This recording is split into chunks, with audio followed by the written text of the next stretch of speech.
connaît le deuxième club de rugby de la ville, le club de Racing, qui est donc situé ici même à Bagatelle, mais qui était un peu enclavé, avec une accessibilité compliquée, à partir de la rue Paul de Coubertin, à qui on va donner maintenant un très bel espace de sortie d'entrée, avec un vrai parking de 120 places sur la rue du Pasteur du Lafond.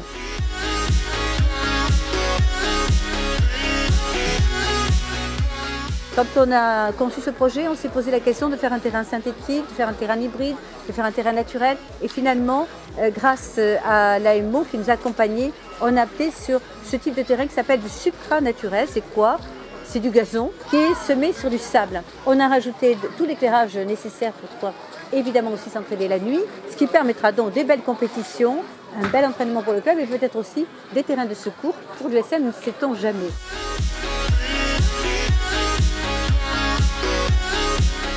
Ça va permettre surtout d'avoir plusieurs équipes donc de minimes, de cadets, enfin, tout un tas de trucs comme ça.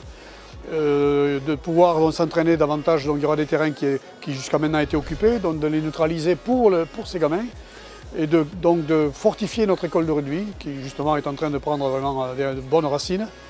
Et puis bon, pour nous aussi, quoi. Je veux dire que pour la première ou la 2, l'équipe 2, ça leur permettra aussi d'évoluer dans de meilleures conditions. Ensuite, la tribune qui était tant attendue, de 600 places couvertes, aux couleurs du club, en vert et blanc, qui permettra par tous les temps de pouvoir être à l'abri du soleil ou de la pluie pour assister au match du Racing. Bien sûr, parallèlement à cette tribune, les supporters pourront, les jours de match, bien sûr, se restaurer auprès de la buvette et seront accueillis dans une billetterie digne de ce nom.